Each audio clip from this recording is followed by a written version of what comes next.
صرف راستہ دکھا نہیں دیا گیا بلکہ اسے سیدھے راستے پر چلا دیا گیا ہے۔ آئیں اپنے آپ کو برے اخلاق سے بچانے کے لیے اللہ تعالیٰ سے دعا کر لیں۔ کیا کریں گے؟ دل میں غم پال کر، گلٹ میں رہ کر، تکبر کر کے اور بدگمان رہ کر کیا ملے گا؟ کینہ اور بغض پال کر کہاں جائیں گے؟ حسد کر کے کیا لینا ہے؟ یہ تو آگ ہے جو نیکیاں بھی جلا دے گی۔ آخر ان ساری کیفیات سے نکلنے کے لیے اپنے رب سے وہ دعا کیوں نہیں کر لیتے جو اس نے اپنے رسول کو سکھائی؟ آپ صلی اللہ علیہ وآلہ وسلم دعا کیا کرتے تھے، اے اللہ اچھے اخلاق کی طرف میری رہنمائی فرمائیے۔ آپ کے سوا کوئی اچھے اخلاق کی رہنمائی کرنے والا نہیں اور برے اخلاق سے مجھے بچا لیجیے۔ آپ کے سوا کوئی برے اخلاق سے بچانے والا نہیں۔ مجھے یہ بتائیے، کیا ایسا ممکن ہے کہ کوئی اللہ تعالیٰ سے محبت بھی کرے اور اللہ تعالیٰ سے تعلق بھی رکھے، اس پر ایمان بھی رکھے اور برائیوں کو بھی اپنے ساتھ سینے سے لگا کر بیٹھا ہوا ہو؟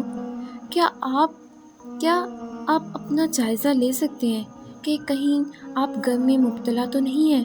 کہیں حسد اور تکبر کی بیماری میں تو نہیں ہیں؟ دل میں کسی کے بارے میں کینہ اور بغض تو نہیں پال رکھا؟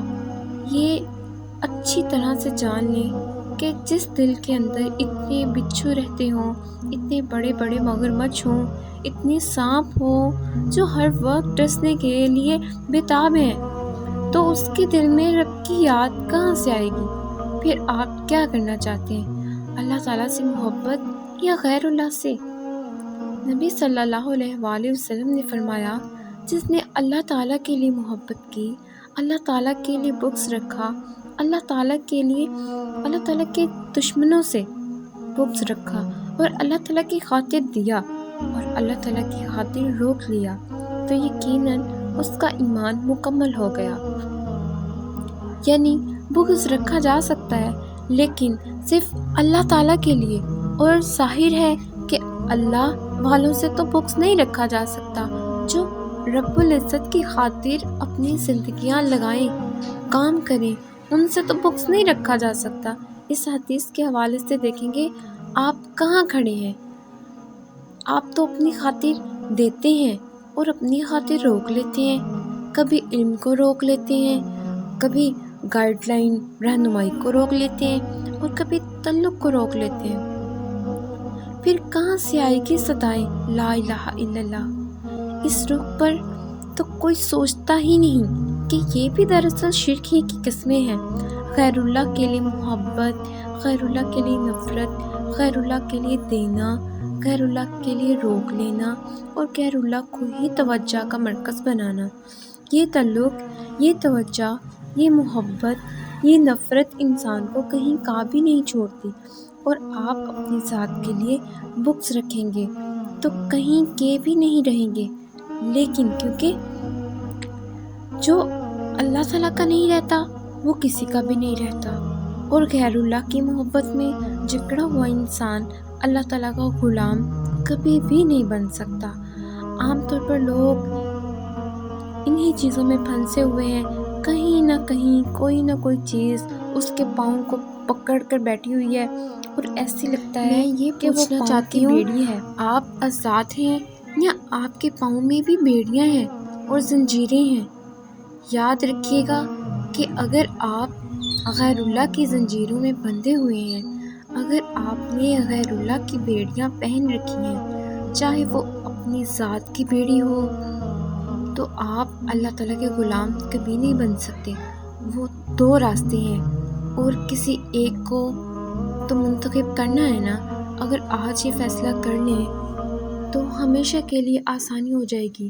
یہ فیصلہ فائدہ دے سکتا ہے اگر آپ اس پر مسلسل غور فکر جاری رکھیں۔ محاسبہ دل کی عبادت ہے اور اسی وجہ سے محاسبہ کرنے کا نفع ہوتا ہے۔ خود کا جائزہ لیجیے اور انسان کو پتہ لگ جاتا ہے کہ میں اس وقت کہاں ہوں۔ جو محاسبہ کرتا ہے وہ لوٹ آتا ہے، اور مجھے ہمیشہ وہی بات یاد آتی ہے، بہت پیاری بات ہے۔ اللہ تعالیٰ نے کتنی خوبصورتی سے ہمیں تصور دیا ہے، اور جب ہم یہ الفاظ دہراتے ہیں، سنتے ہیں، یا ہم خیال میں بھی لاتے ہیں تو ہمارے لیے راستے کھل جاتے ہیں۔ انا للہ و انا الیہ راجعون۔ بے شک ہم اللہ تعالیٰ کے لیے ہیں، اور بے شک ہم اسی کی جانب لوٹنے والے ہیں۔ ہر لمحے اللہ تعالیٰ کی طرف لوٹنے والا کامیاب ہے۔ اللہ تعالیٰ چاہتے ہیں کہ ہم سدا کے لیے لوٹ جانے سے پہلے ہر لمحے اس کی طرف لوٹیں، اس کی طرف رجوع کریں۔ رجوع اللہ کا مطلب کیا ہے؟ کیا ہمیں استغفار کی ضرورت ہے؟ اور کب ضرورت نہیں ہوتی؟ کیونکہ ہم ہر وقت خطائیں کرتے رہتے ہیں۔ کبھی ہمیں اس سے پناہ مانگنے کی ضرورت ہوتی ہے، اور کبھی ہمیں شکر ادا کرنے کی ضرورت ہوتی ہے، اور کبھی ہمیں اس کی کفایت چاہیے ہوتی ہے، اور کبھی ہم اس کی ثنا بیان کرتے ہیں۔ تو گویا ہر لمحے اس کی طرف ہی لوٹنا ہے ہمیں۔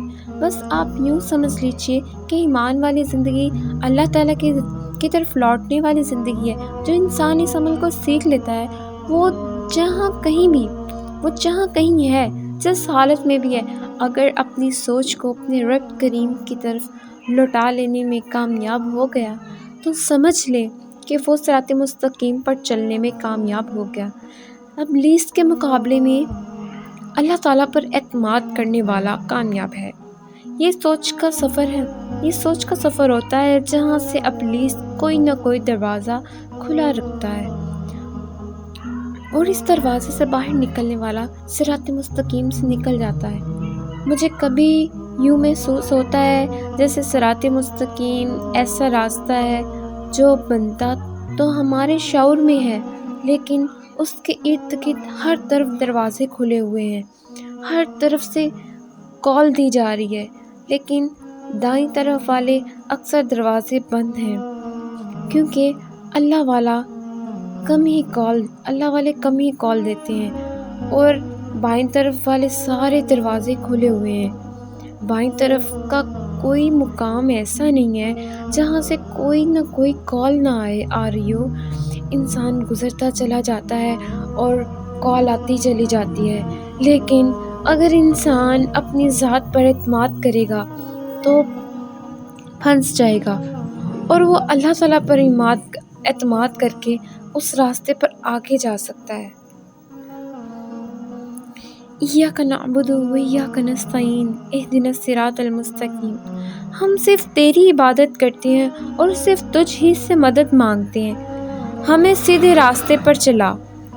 اللہ تعالیٰ سے مدد مانگنا ضروری ہے، اور انسان جس سے محبت کرتا ہے اسی کے رنگ میں رنگ جاتا ہے۔ اس جہاں میں دو طرح کے لوگ ہیں، ایک وہ جو اپنے آپ میں پھنسے ہوئے ہیں، یا اس جہاں میں اللہ تعالیٰ کے سوا کسی بھی اور چیز کو اپنا مرکز توجہ بنائے ہوئے ہیں۔ وہ ان سے ایسی محبت کرتے ہیں جیسی محبت اللہ تعالیٰ سے کرنی چاہیے، اور جس سے انسان محبت کرتا ہے اس کے لیے وقت لگاتا ہے، اس کو یاد کرتا ہے، اسی کے حوالے سے سوچتا ہے، پھر اس کے مطابق زندگی بدل لیتا ہے۔ اللہ تعالیٰ یہ کہتے ہیں کہ لوگوں میں سے کچھ ایسے ہیں جو غیر اللہ سے ایسی محبت کرتے ہیں جیسی محبت اللہ تعالیٰ سے کرنی چاہیے، تو وہ شرک کرتے ہیں، کیونکہ اسی کو شرک کہتے ہیں۔ شرک کرنے سے مراد ہے بانٹنا، یعنی دل میں اللہ تعالیٰ کی بات بھی ہو، لیکن اللہ تعالیٰ کے ساتھ کسی اور کو بھی اس قابل سمجھتے ہوں۔ جیسے اللہ تعالیٰ کو طاقتور سمجھتے ہیں تو کسی اور کو بھی طاقتور سمجھتے ہوں۔ جب توحید کے موضوع پر بات ہوتی ہے تو آپ کو اس وقت سمجھ نہیں آتی کہ کیا میں بھی اللہ تعالیٰ کے علاوہ کسی کو قوت والا سمجھتا ہوں یا سمجھتی ہوں۔ لیکن زندگی میں جب آپ کچھ کرنا چاہتے ہیں تو فوراً پتہ لگ سکتا ہے کہ آپ کس کو قوت والا سمجھتے ہیں۔ وہ اس طرح کہ جب آپ کوئی کام کرنا چاہتے ہیں تو اپنی ذات کی طرف دیکھتے ہیں اور کہتے ہیں کہ میں یہ کام نہیں کر سکتی یا نہیں کر سکتا، اس وقت آپ نے کس کو طاقتور سمجھا؟ بظاہر تو کسی کو بھی نہیں، لیکن آپ نے اللہ تعالیٰ کی طرف نہیں دیکھا بلکہ خود کی طرف دیکھا اور قوت نظر نہیں آئی تو ہمت ہار بیٹھے۔ کیا یہ رویہ درست ہے؟ جو ایسے موقع پر مایوس ہو جاتا ہے تو یہ مایوسی کفر تک پہنچا دیتی ہے۔ ابلیس کا سب سے بڑا ہتھ کنڈا یہ ہے کہ انسان کو مایوس کر دے، کیونکہ وہ چاہتا ہے کہ کسی طرح سے اسے احساس سے گناہ میں ڈال کر مایوسی کی اتھاہ گہرائیوں میں لے جائے۔ جو کوئی اللہ تعالیٰ کو چھوڑ بیٹھتا ہے تو وہ کسی نہ کسی گھن چکر میں ضرور پھنس جاتا ہے۔ اس لیے ہم نے توحید اور شرک کے فرق کو دیکھنا ہے۔ ایک طرف اللہ تعالیٰ کی محبت، اللہ تعالیٰ کو قوت والا سمجھنا، اللہ تعالیٰ کی ذات پر سچا یقین کرنا۔ جب انسان اللہ تعالیٰ کی ذات پر سچا یقین کر لیتا ہے تو روحانی اور نفسیاتی سطح پر اللہ تعالیٰ سے سچا رشتہ قائم کر لیتا ہے، اور یقین کے بغیر کہیں بھی رشتہ استوار نہیں ہوتا۔ جہاں نفسیاتی سطح پر اللہ تعالیٰ سے رشتہ قائم ہو جاتا ہے تو اس کی روح کے تاروں پر اللہ تعالیٰ کی ہستی جگمگا اٹھتی ہے۔ پھر اس کی یادوں میں اس کا رب آ جاتا ہے، وہ اپنے رب کو یاد کرتا ہے۔ آپ کو کوئی نہ کوئی میموری کارڈ چاہیے، کسی نہ کسی کی یاد چاہیے۔ اگر آپ اللہ تعالیٰ کو یاد نہیں کریں گے تو کسی اور کی یاد آ جائے گی، اور یہ شرک ہوگا۔ آپ نے کسی نہ کسی کو قوت والا سمجھنا ہے، ورنہ آپ کچھ نہیں کر سکتے۔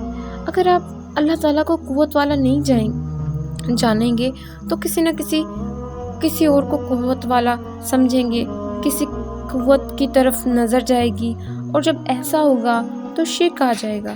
اگر آپ دل کے پورے یقین کے ساتھ روحانی طور پر اللہ تعالیٰ سے جڑ جائیں گے تو آپ کی روح جگمگا اٹھتی ہے، مایوسی دور ہو جاتی ہے، غم کے بادل چھٹ جاتے ہیں اور غصہ کہیں دور چلا جاتا ہے۔ انسان جب اللہ تعالیٰ کو بڑا بنا لیتا ہے، اس کی پسندیدگی، اس کی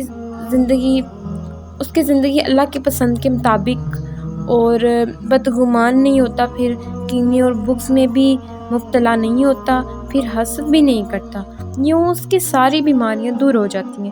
وہ روحانی طور پر تو صحت مند ہو جاتا ہے، اور ایک اللہ تعالیٰ کا تعلق اسے کتنی بڑی بیماریوں سے نکال لیتا ہے۔ جیسے جسم کے لیے کینسر ایسا مرض ہے جس کے بارے میں ہر کوئی یقین کر لیتا ہے کہ جس کو کینسر ہو بس اس کی تو اب موت آئے گی، موت ہو گئی، موت تو ویسے بھی آ جانی ہے۔ لیکن انسان کو کینسر کے ساتھ جتنا موت کا یقین ہے شاید ویسے اتنا یقین نہیں ہے۔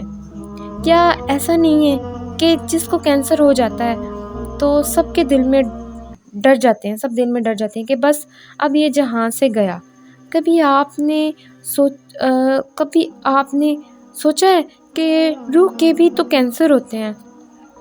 جیسے بدگمانی کینسر ہی تو ہے، مایوسی کینسر ہے، اور کینہ، بغض، یہ سب کینسر ہیں۔